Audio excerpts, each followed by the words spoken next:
ঈদ উল ফিতরকে সামনে রেখে চট্টগ্রামের বোয়ালখালী পৌরসভায় দরিদ্র ও অসহায় মানুষের মাঝে ভিজিএফ খাদ্যশস্য হিসেবে বিনামূল্যে ১০ কেজি করে চাল বিতরণ কার্যক্রমের উদ্বোধন করা হয়েছে।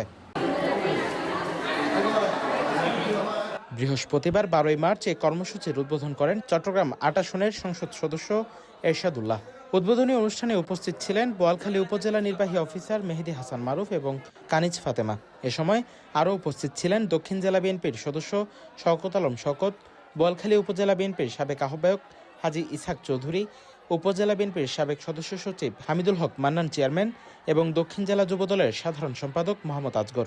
এছাড়াও বোয়ালখালী উপজেলা বিএনপি ও এর অঙ্গ ও সহযোগী সংগঠনের নেতৃবৃন্দ অনুষ্ঠানে উপস্থিত ছিলেন। ঈদ উপলক্ষে সুবিধা বঞ্চিত মানুষের মাঝে এই ভিজিএফ খাদ্যশস্য বিতরণ কার্যক্রম বাস্তবায়ন করছে দুর্যোগ ব্যবস্থাপনা অধিদপ্তর এবং দুর্যোগ ব্যবস্থাপনা ও ত্রাণ মন্ত্রণালয়।